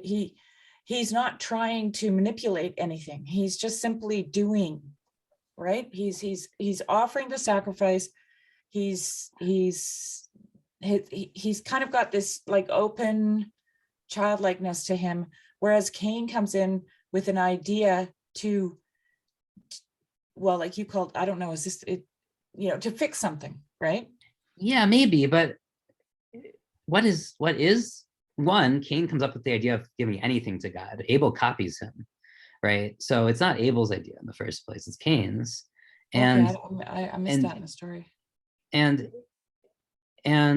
it's also like, why part of I didn't talk about this yet, but part of this other guy's thesis that I'm building on here is that God basically tells Cain, something's going to happen that's going to upset you, and I need you to like see that it's really good, right? It's literally, if it's good for, if you can tell that it is good. He uses the language of good there, kind of for the first time outside of the realm of seeing. And Cain isn't able to see the good in God choosing Abel. Why does God choose Abel? And it seems that it's maybe because Abel's not participating in a sense. He doesn't seem to have a relationship with God, and he needs to be brought in to the fold, and maybe more participatory, that God, that's interesting. Seems to, want to engage with him. It's not clear that, now we could also say like, okay, you're going to offer a fruit to remind God of what happened in Eden, or a way to fix that, versus like, this other offering from your flocks and their either milk or their fats, depending on how you read it. Which of those is a better offering? I think I'm sure there's symbolism there. Like, I'm sure that's something to be unpacked there. And I know, in fact, right, that there are commentaries that say like, oh, meat's a nicer offering than fruit, whatever, more expensive, and stuff like that. But I think that in part misses like, God is making a choice, and like, he knows the consequences. I mean, if we're going to go like full, well, there is a here. Christian version of this, right? Sure, I'm sure. There's always the second Adam. Okay, the firstborn, there's this pattern, right, of the firstborn being rejected. Yeah, right? Well, so that's complicated. Well, I just had to throw that in there. That's complicated because the firstborn didn't need to be rejected. And Genesis is trying to show you, at least in the Jewish reading, and Rabbi Sachs is a Well, great yeah, talk Christianity about this. would also say that. He's only rejected if you're a Calvinist. I'm I'm not kidding. Ooh. Look at the icon of, look at the icon of the harrowing of hell. Like, that's Yes. not rejection. No, that is not rejection, right? Yeah, this is the importance of apokatastasis, because Yeah. And it really well, it just abolishes a whole bunch of, well, I won't say it. I like John Bear's view better. It takes a long time for Adam to become Christ. Yeah. I have to think about what that would mean. Oh, there's plenty of ambiguity there to talk about that one for a while. Yeah. Okay. I would just say, right, so that like, for in this view, go back to the Kabbalist view, but even without Kabbalah, I mean, Judaism kind of already affirms this, even in non-Kabbalistic kind of versions, that like everyone has a role in creation, every single person, like everyone has a mission. Everyone has, a role both in like the sense of the process of creation, but also like the final telos kind of like, of creation. And like, and that can only be realized by like refracting that light through that prism. So every single ray is, comes into being as it needs to be. So saying that, this light is elect and this isn't makes no sense. Like we all just have a role. We all just have a wavelength to kind of stay on is kind of the Kabbalistic or just Jewish kind of like, but so that, right. So this is part of why like Judaism, for instance, doesn't want everyone in the world to be Jewish. Like that's not the role of everybody. That's just like not that now everyone monotheism, sure. And there's like, we can talk about like what that entails and like the 7 commandments to Noah, or there's some core key or like group of things that a recognition of monotheism and some moral laws that go with that. But like we don't want the world to be Jewish because like Judaism is just meant for like this group of people, and that doesn't mean that no one else is not elect. Everyone is elect for their own path. The Jews are just chosen nation for X, and that's like what we're supposed to do, which is like spread monotheism basically, and like a core group of moral ethical laws essentially, but like a very, very small set. And this gets to like inclusive versus exclusive like universalism in many ways, which like deserves a whole conversation on its own. Yes, Like it the last does. 10 minutes of ours. What's inclusive and exclusive universalism? I'm confused. Oh, so like a universalism where like everyone is kind of, so there's one version of universalism where like everyone is Christian, and like that is like a universal vision of like the world, not Christian universalism in the sense of like hell, but like universalism just in the sense of like everyone should participate in Christ, and that type of thing. Whereas Judaism is, I would call it an exclusive universalism. So we have a universal vision for humanity, but it does not mean that everyone is Jewish. And that those are like, and there can be I'm kind a of pluralism outside of that. Yeah. And there's other kind of ways we can understand and take it. But I think it definitely ties into, and I think to bring it back to our original topic, like the Sophiologists were trying to do something very ecumenical. And I sent Nate this whole book about like the relationship between Russian thinkers essentially of this era and like on Judaism, and kind of, and so Bulgakov and Soloviev and Berdayev and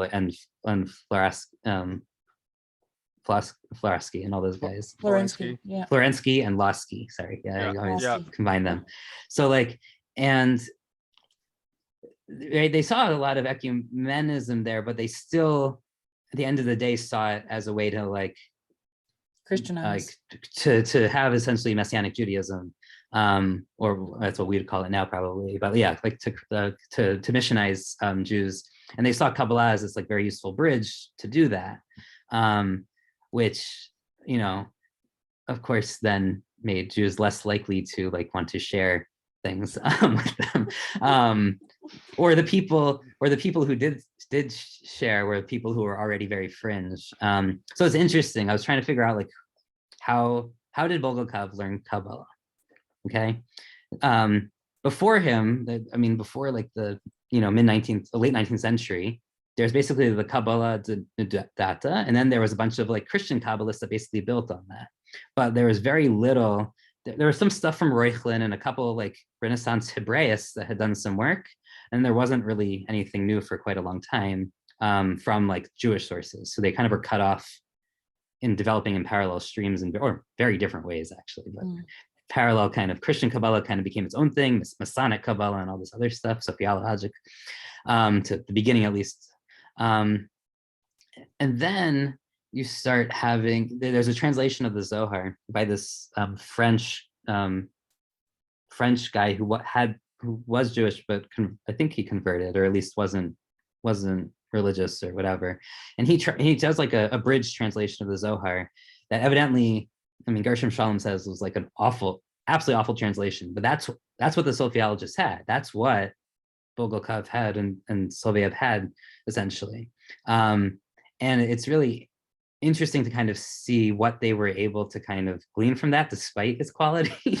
And also like, because they only gave them a certain window, right? Like they didn't have access to all of Hasidism, for instance.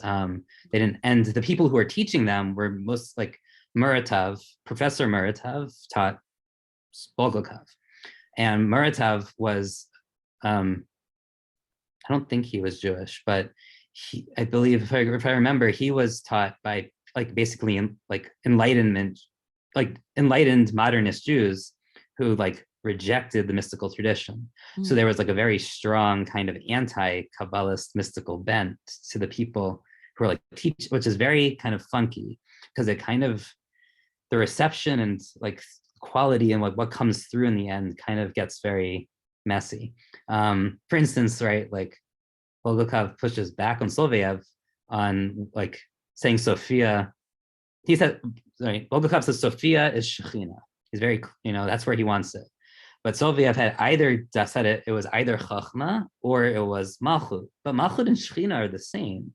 So like it's a misunderstanding. Like that they're not the same there. That's already like, interesting.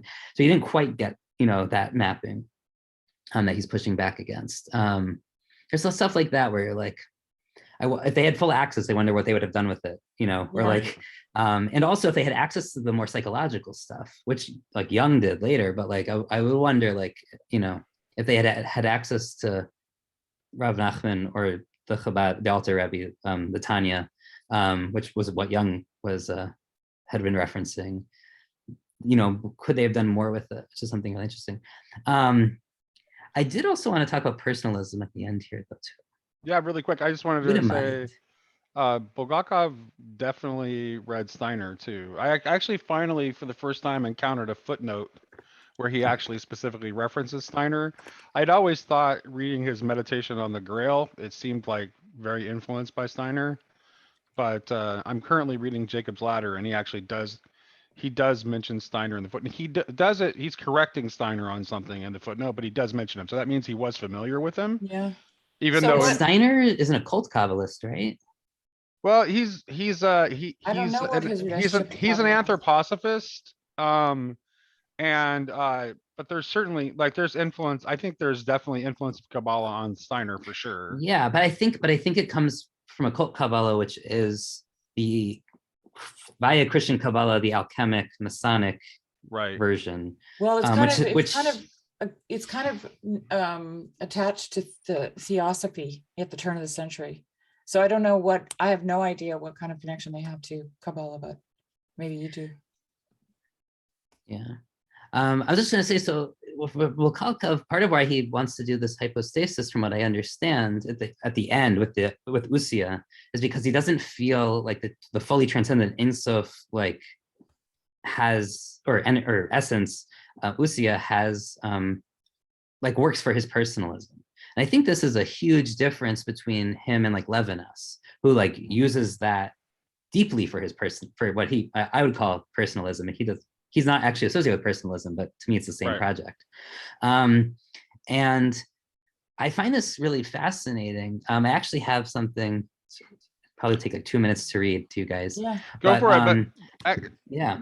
really quick. That's Yeah. why, that's what I think at that end of the Q&A from the lecture that I played earlier, when he was talking about the unconscious, I think that's kind of like where this plays back into personalism, even if you have some sort of concept of the ultimately transcendent, because that's going to be essentially your like deep unmanifest, like that could never be manifest, Right. which you can see, which you can see within the structure of the divine person and within the human person. And you can see within Levinas. I mean, right? That's the absolute other that you can only ever get a trace of through interactions with other humans. There is, right? Like that is, where how he grounds all of his personalism is in that transcendence at the end of the day. Right. Even if it's never fully accessible. And Lacan gets so close, right? Because for Lacan, because he's an anti-humanist, there's no human at the center of the real for him. There's just like a void, an abyss. But like in the human kind of constructs an image over that.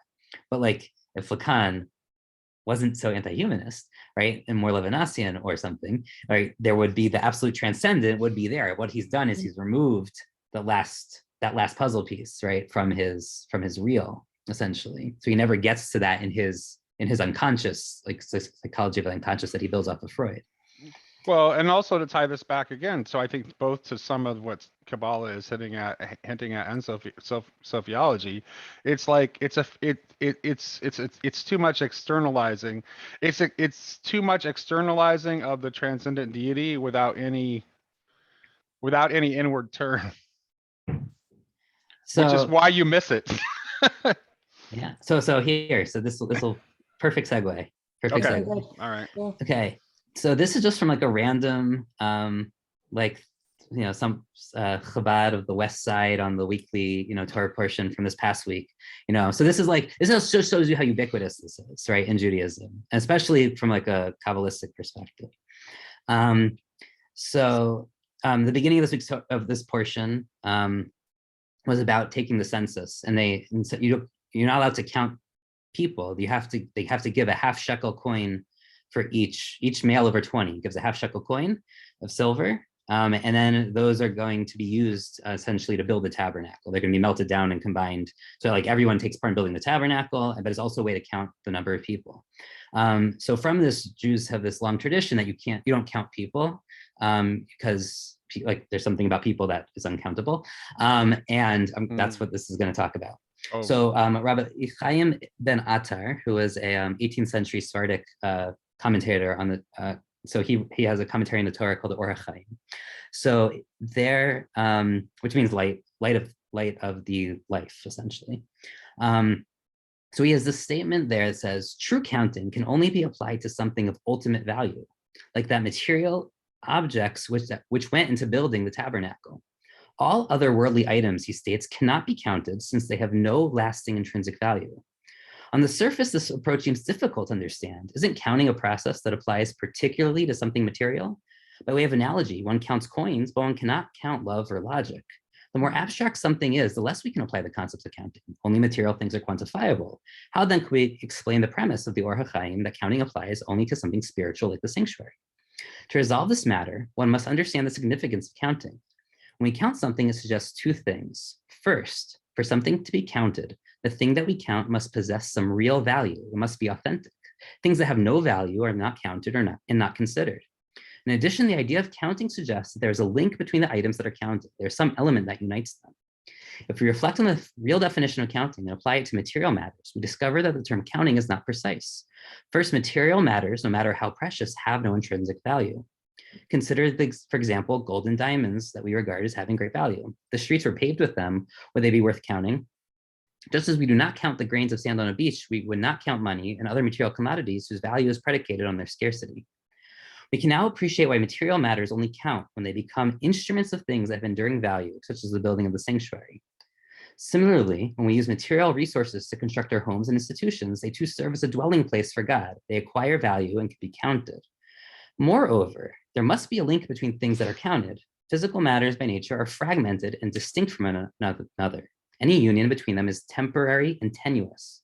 By contrast, the spiritual realm is characterized by cohesion and organic unity. Thus, the Torah teaches us that to be able to truly count all of our material goods and possessions, they must be dedicated to the cause of building a world that will be a sanctuary for God. Once the physical world realizes the purpose for which it was created, its intrinsic value surfaces and renders it something eminently countable. With the coming of the Messiah, many things will change, even as they remain the same. All the material things we have today will be around in the Messianic age as well. The difference between material things now and then is that now they cannot be counted because we do not appreciate their true intrinsic value. We only see the ephemeral aspects of the material world, but not its inner ethereal nature. While the physical world will not change in the future age of redemption, everything will begin to acquire greater value and really count, because then the entire world, including our possessions, will express God's presence in this world. All of the above goes contrary to the conventional wisdom that the Messianic age will bring an end to the world the way we know it, that we will no longer have material possessions that we have today. In this mindset, the physical world is viewed as a contradiction, an impediment to the spiritual world and way of life. In truth, this approach actually minimizes the true accomplishments that we will experience in future redemption. Judaism, as articulated by Maimonides and illuminated by Hasidic thought, believes that all of the physical world will remain the same. It will change our perception of the physical and the way we relate to it. Instead of viewing the physical world in the narrowest of ways, we'll see its full godly power that is no less godly than the spiritual. Instead of viewing the physical as a creation that has only secondary, tertiary value relative to spiritual domains, in the Messianic age, we'll see how all of physicality will be endowed with profound meaning and depth. We'll see the unity and cohesiveness within the entire universe. Everything around us will then begin to truly count. That's Love great. it. I think that connects to Bulgakov for sure. All of it, right? Yeah, It's yeah. personalism, it's Bulgakov, it's all the yeah. Kabbalistic descendant. It's Yeah, the that's really personal good. Yeah, no, that's really good. Love Really it. great. Yeah, Yeah. thank you. Yeah. Yeah. Yeah, and that also, I kept thinking about Bach because we went through the book recently on the Grail Country channel, and he talks about the super sensible crashing in. That's literally what that description is what you just read, right? Where nothing changes, but it all becomes enchanted in a sense, right? Yeah. And it's qualitative and not quantitative. Yeah. Yeah, but even there, right, the quantitative becomes rooted in that, right? Like Yes, of that course. was the whole point of the counting. Yeah, but it's firstly qualitative. Yeah, it's firstly qualitative. Yeah. Because that's you need to root it in the transcendent. Yeah. That's good. That's good. Well, I think we could probably go another 2 hours easily. But like We should do this again though. Yeah, we should Always do this do it again. Yeah, we should do this again. Yeah. What we can talk afterwards and try to figure that out. Thank you so much, Yosef. I learned a lot. Yeah, Sherry, me too. thanks for joining us. You're always insightful. Really appreciate it, you guys. Yeah, thanks. Yeah, for having me. Yeah, thanks. yeah. It was fun.